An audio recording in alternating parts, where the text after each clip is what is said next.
warahmatullahi wabarakatuh dan selamat pagi. Yang terhormat Bapak Ibu dosen penguji uji kinerja PPG dalam jabatan angkatan 3 tahun 2023-2024. Perkenalkan, nama saya Armaida, mahasiswa PPG dalam jabatan angkatan 3 2023-2024 di Universitas HKBP Nomensen Medan dengan nomor induk mahasiswa 23193033. Pada hari ini Senin 4 Maret 2024 saya akan melaksanakan praktek pembelajaran di SMA Negeri 1 Teluk Mengkudu, Kabupaten Serdang Bedagai. Adapun materi dalam praktek pembelajaran saya hari ini adalah sistem hukum dan peradilan di Indonesia. Terima kasih. Kiranya video pembelajaran yang saya buat sudah sesuai dengan apa yang diharapkan Bapak Ibu dosen penguji uji kinerja. Selamat menyaksikan video saya. 1. Kurang siap gerak, campan gerak. Urusan.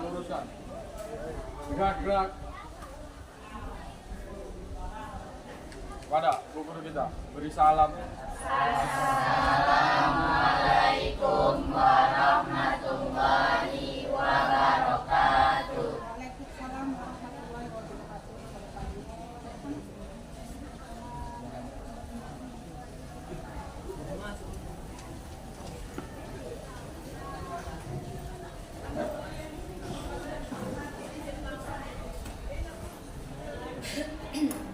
Assalamualaikum warahmatullahi wabarakatuh. Waalaikumsalam warahmatullahi wabarakatuh. Selamat pagi anak-anak Ibu. Pagi, Bu. Hari ini nak. Pagi.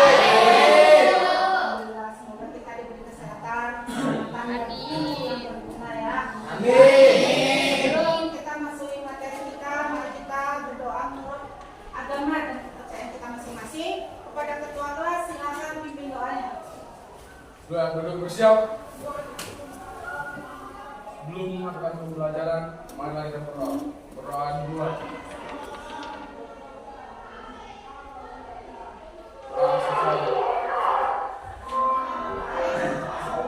Absen, coba dilihat nak, meja dan kursinya dirapikan, kalau ada sampah diambil. Nah, siap? Siap Pak? Ya, Ibu akan absen terlebih dahulu. Kira-kira ada teman yang tidak hadir nak? Apa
Dan kita juga harus tahu indikator pencapaian kompetensi dasarnya, yaitu kita harus dapat merumuskan sistem hukum dan peradilan di Indonesia, ya, serta menampilkan sikap yang sesuai dengan Undang-Undang Dasar Negara Kesatuan Republik Indonesia tahun 1945. Jadi tujuan pembelajaran hari ini adalah, ya, baca tidak, silakan. Tujuan pembelajaran kita hari ini adalah peserta didik dapat mendeskripsikan sistem hukum dan peradilan di Indonesia sesuai dengan Undang-Undang Dasar Negara Republik Indonesia tahun 1945 dan lain. Yang kedua, peserta didik menyanyikan hasil penelaran tentang sistem hukum dan peradilan di Indonesia sesuai dengan Undang-Undang Dasar Republik Indonesia tahun 1945 dan lain. Iya, terima kasih. Oke. Pembelajaran kita adalah, ya, itu program based learning ataupun PBL, dan metodenya adalah diskusi, tanya jawab, dan presentasi. Sedangkan media pembelajarannya adalah PowerPoint, LKPD, dan lembar penilaian. Nah, nanti akan ada soal, ya, ataupun penilaian dari Ibu, yaitu soal pretest dan post-test, diskusi dan presentasi. Ya, Ibu harapkan anak-anak Ibu sekalian dapat saling bekerjasama ataupun saling berkolaborasi satu sama lain. Ya, Nak, ya. Sebelum kita masuk di materi kita, Ibu akan mengingatkan kembali materi minggu lalu, yaitu kira-kira apa kesimpulan materi minggu lalu. Ya. Angkat tangan. Ya. Kesimpulan dari minggu lalu yaitu 1. Indonesia akan menjalin kerjasama dengan negara lain, seperti kerjasama dalam bidang ekonomi, sosial, budaya, hukum dan pertahanan, dan keamanan. 2. Hubungan internasional Indonesia harus berdasarkan prinsip politik mengenai Indonesia, yaitu bebas dan aktif. Iya. Iya. Jadi kesimpulan materi minggu lalu adalah kita sebagai negara Indonesia harus mengadakan hubungan kerjasama antara negara yang satu dengan negara lain, yaitu dalam bidang ekonomi, politik, hukum, sosial, budaya, dan pertahanan dan keamanan. Dan kita juga harus menjalin hubungan yang baik. Kenapa? Karena Indonesia berdasarkan prinsip, ya, prinsip politik luar negeri, yaitu bebas dan aktif. Ya, tidak benar. Ya, Ibu kira anak-anak Ibu sudah paham materi minggu yang lalu, ya, sudah mengerti. Jadi kita lanjutkan. Ibu akan menampilkan gambar ataupun slide untuk supaya anak-anak Ibu dapat menganalisis, dapat memahami, dapat mendeskripsikan kira-kira gambar tersebut itu menceritakan tentang apa. Silakanlah analisis gambar berikut ini. Kamu analisis, kamu pahami kira-kira gambar tersebut itu menceritakan tentang apa. Ada yang tahu? Ya, Zivan? Dari gambar tersebut, bahwa hukum tidak pernah memihak. Setiap perbuatan akan ditimbang berat atau ringannya sebelum hukuman dijatuhkan. Tidak ada si kaya dan si miskin atau pengusaha dan rakyat kecil semuanya. Iya. Apabila melakukan perbuatan melawan hukum, akan mendapatkan perlakuan yang adil sesuai perbuatan yang dilakukannya. Iya.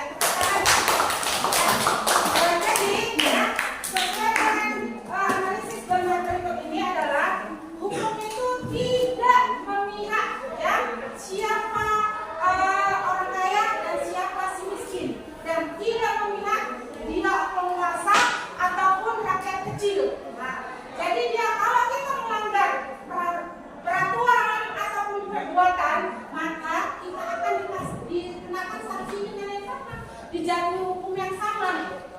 Jadi itu, dan itu akan menampilkan video. Kami analisis, kami deskripsikan tentang video tersebut. tersebut. Silakan kamu simak, memahami, kamu deskripsikan tentang video yang Hai kita anak-anak berikan. sekalian, saat ini kita akan membahas pembahasan sistem hukum dan peradilan di Indonesia. Pada bab ini, kalian akan diajak untuk menganalisis sistem hukum dan peradilan di Indonesia berdasarkan Undang-Undang Dasar Negara Republik Indonesia tahun 1945. Subpokok bahasan yang pertama adalah sistem hukum di Indonesia. Materi pertama adalah makna dan karakteristik hukum. Seorang filsuf pernah mengatakan bahwa hukum itu ibarat pagar kebun binatang. Mengapa orang berani pergi berkunjung ke kebun binatang? Karena ada pagar yang membatasi antara realnya kehidupan binatang dengan para pengunjung. Demikianlah hukum itu pada hakikatnya merupakan pagar pembatas agar kehidupan manusia aman dan damai. Sebagai contoh, dengan adanya peraturan lalu lintas, arus lalu lintas menjadi tertib dan keselamatan orang pun dapat terjamin. Indonesia tahun 1945 hanya membuat ketentuan dasar dan merupakan rangkaian dari tata hukum Indonesia. Sampai di sini Kementerian Materi Sistem Hukum dan Peradilan di Indonesia dengan subpokok bahasan sistem hukum di Indonesia. Tetap sehat, tetap semangat, dan bersungguh. Ya. Apa hasil daripada kamu simak video tersebut? Ya. Apakah Dari video tersebut saya dapat menganalisis bahwa terdapat seorang filsuf yang pernah mengatakan bahwa hukum itu ibarat pagar di kebun binatang karena ada pagar yang membatasi antara liarnya kehidupan binatang dengan para pengunjung. Demikianlah hukum itu pada hakikatnya merupakan pagar pembatas agar kehidupan manusia aman dan damai. iya. Ya. Ada lagi, Kak? Ya, lagi silakan. Dari video tersebut saya menemukan bahwa konsep hukum adalah kaedah atau aturan yang mengatur kehidupan masyarakat yang sudah dilanggar akan dikenakan sanksi. Iya. Tangan dulu, Kak. Ada lagi? Satu orang lagi. Jadi saya tujuan dari hukum adalah untuk memberikan keadilan, kepastian hukum dan kemanfaatan bagi masyarakat. Iya.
Peradilan di Indonesia. Ya, kita bentuk kelompoknya nak. Ya, satu kelompok 5 orang, hanya 4 kelompok saja nak. Ya, silakan bentuk kelompoknya.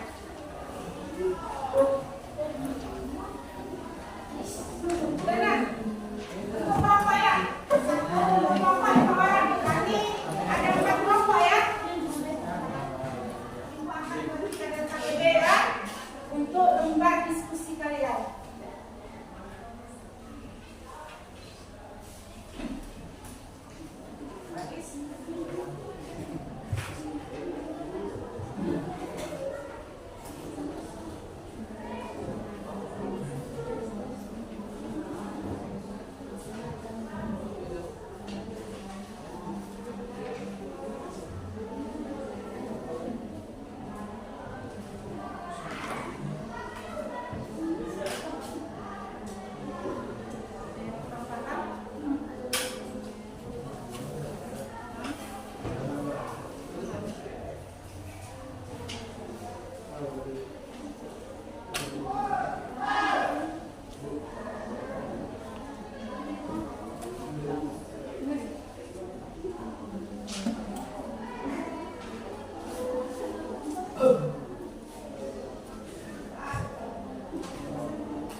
Assalamualaikum warahmatullahi wabarakatuh.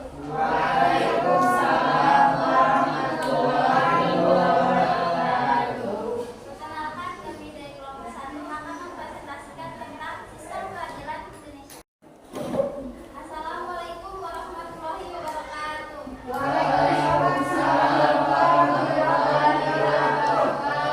Perkenalkan, kami dari kelompok 1 akan mempresentasikan tentang sistem hukum dan peradilan Indonesia. Saya Siti Aulia bertugas sebagai moderator dan rekan saya bertugas. Saya Siti Fatimah Syahida sebagai pembawa materi.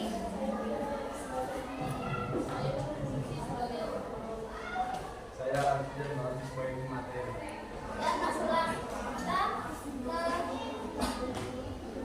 materi yang akan dibawakan oleh Judul presentasi yang saya bawakan adalah sistem peradilan di Indonesia.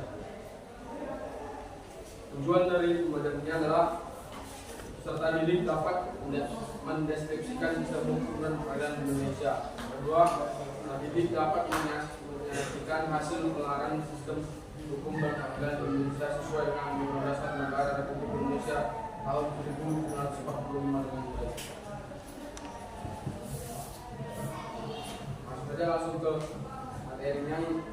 Klarifikasi hukum. Yang pertama, hukum berdasarkan sumbernya, yaitu yang pertama hukum undang-undang, hukum yang tercantum dalam undang-undang. Yang kedua, hukum kebiasaan, hukum yang terletak dalam aturan-aturan kebiasaan. Tiga, hukum traktat atau hukum yang ditetapkan oleh negara dalam suatu perjanjian antar negara. Yang keempat, hukum jurisprudensi adalah keputusan dari hukum yang terdahulu untuk menghadapi suatu perkara yang tidak diatur di dalam undang-undang dan dijadikan sebagai pedoman bagi para hukum yang lain untuk menyelesaikan suatu perkara yang sama. Kedua, hukum berdasarkan tempat berlakunya, hukum nasional, jenis hukum yang berlaku dalam wilayah negara tersebut. Kedua, hukum internasional, jenis hukum yang berguna untuk mengatur hubungan antar hukum negara, antar negara dengan antar negara dalam hukum internasional. Tiga, hukum asing adalah hukum yang berlaku dalam wilayah negara lain. Hukum dibagi atas dua. Yang pertama hukum tertulis dan hukum tidak tertulis. Hukum tertulis adalah hukum yang peraturan perundang-undangan secara tertulis. Tiga, hukum tidak tertulis. Kalau hukum yang berlaku yakni oleh kesepakatan pasti akan berkeadilan untuk prosedur yang formal. Yang keempat, hukum berdasarkan waktu berlakunya. Bagi menjadi atas dua, hukum ius konstitusi dan ius konstitudam. Hukum yang berlaku sekarang dan hanya bagi suatu masyarakat tertentu saja di dalam daerah tertentu. Hukum konstitusi, hukum diharapkan dapat berlaku pada waktu yang akan datang. Hukum berdasarkan wujudnya, hukum objektif dan hukum subjektif. Hukum objektif adalah hukum yang mengatur tentang hubungan antara dua orang atau lebih yang berlaku di hukum umum. Yang kedua, hukum subjektif adalah hukum yang muncul dari hukum objektif dan berlaku terhadap seorang atau lebih.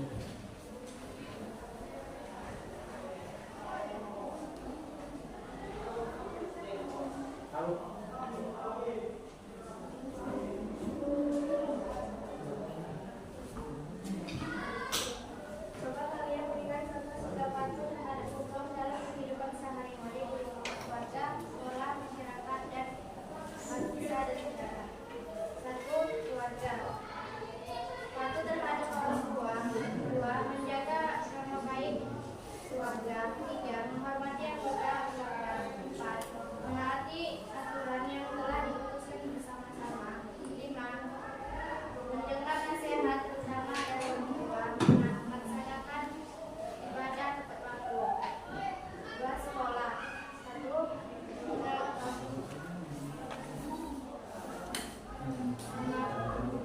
Menghabiskan sekolah sesuai jadwal. 2. Datang dan pulang tepat waktu. 3. Memperhatikan guru ketika mengajar atau menjelaskan. 4. Belajar dengan tertib di kelas. 5. Mengerjakan pekerjaan tugas-tugas yang telah diberikan. Contoh sikap di masyarakat yaitu menghormati tetangga sekitar. 2.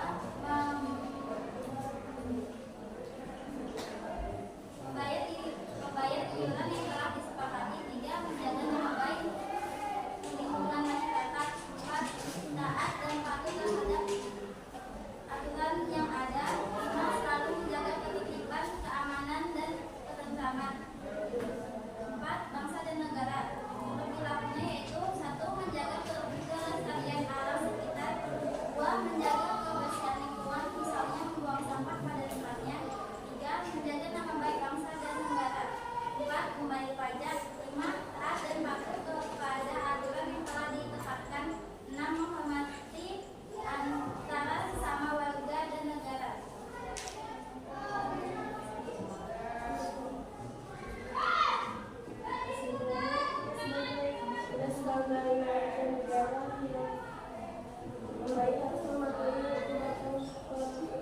Peraturan yang harus kita patuhi dan ditaati.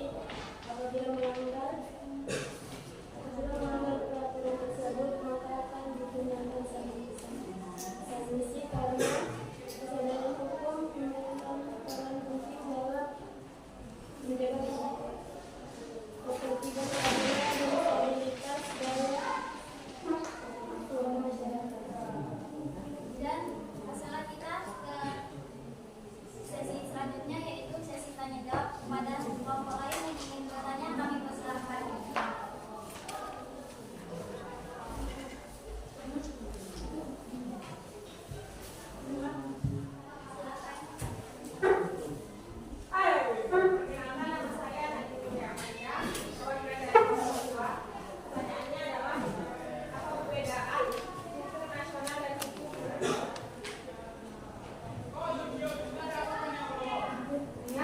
Pertanyaan dari Narum Mulia Amanda yaitu apa perbedaan hukum nasional dan hukum internasional? Silakan Nak, jawab.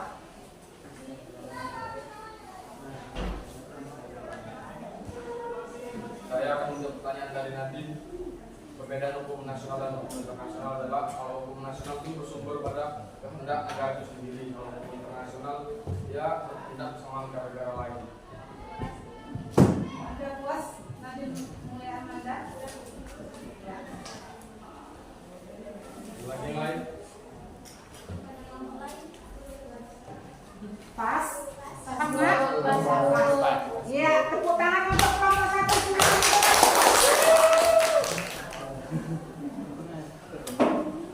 Saran saya dari kelompok 1 ini misalnya jelaskan pengertian hukum objektif dan hukum subjektif.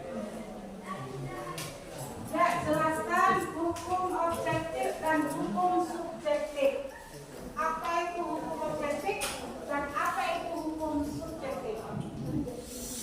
Ya, saya akan menjawab pertanyaan dari kelompok 1. Hukum objektif, hukum yang mengatur tentang hubungan antar dua orang atau lebih yang berlaku umum. Hukum subjektif adalah hukum yang muncul dari hukum objektif dan berlaku terhadap orang, seseorang atau lebih.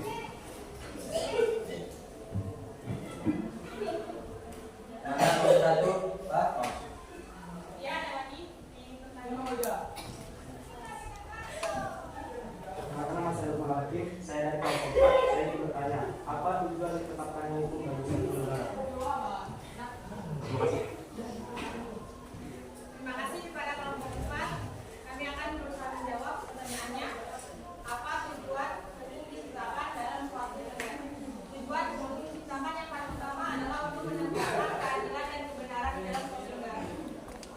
Dan seperti yang kita ketahui bahwa pengertian hukum adalah kaidah atau aturan yang mengatur dalam kemasyarakatan.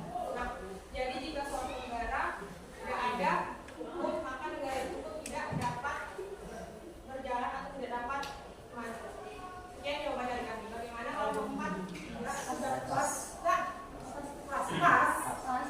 Iya. Mungkin demikian tugas dari kelompok kami. Semoga apa yang disampaikan dapat bermanfaat untuk kita semua. Kami akhiri. Wassalamualaikum warahmatullahi wabarakatuh.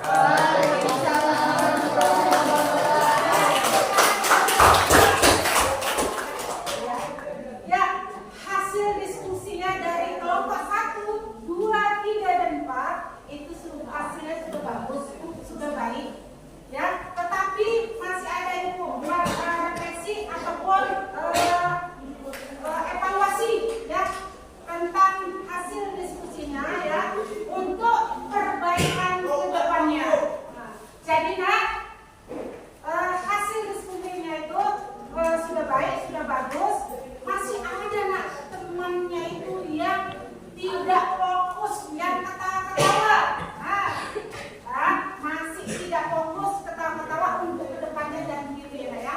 Jadi dari hasil persentasenya ya di diskusi kelompok 1, 2, 3, dan 4 yang hasilnya ya sudah baik, sudah bagus itu adalah kelompok 2 yang mendekati sempurna. Tepuk tangan untuk Bapak. Kira-kira, Mak, sebelum kita susun pembahasan dengan semula, apa kesimpulan materi hari ini? Ya, silakan tunjuk tangan siapa yang tahu.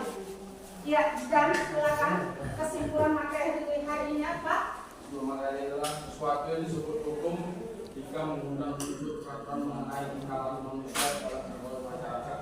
Yang kedua, karakter hukum adalah perintah dan larangan serta perintah dan larangan tersebut harus dipatuhi oleh semua orang. Yang ketiga, ketaatan atau kepatuhan terhadap hukum yang berlaku merupakan konsep nyata dalam diri seorang yang diwujudkan dalam perilaku yang sesuai dengan sistem hukum yang berlaku. Yang keempat, ciri-ciri seorang yang berperilaku sesuai dengan hukum adalah disenangi masyarakat pada umumnya, tidak merugikan orang lain, dan mencerminkan kepatuhan terhadap hukum. Iya, tepuk tangan saja. Kesimpulan materi hari ini adalah sesuatu disebut hukum ya jika mengandung unsur peraturan-peraturan mengenai tingkah laku manusia ya dalam pergaulan masyarakat. Jadi ciri-ciri orang ya seseorang yang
Ternyata anak-anak ibu sudah paham, sudah mengerti materi tentang sistem hukum dan peradilan di Indonesia.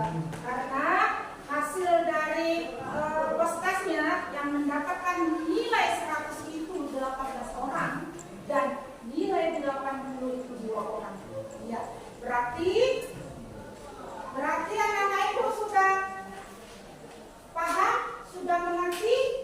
Jadi, ya, Ibu akan mengingatkan kembali materi minggu depan, ya. Tolong di rumah dibaca-baca, gitu. Ya, dibaca-baca di rumah sebelum kita berdoa. Cak lihat meja dan kursimu ada sampah. Luruskan kursi dan mejanya. Nanti buang setelah kita selesai jamu belajarnya.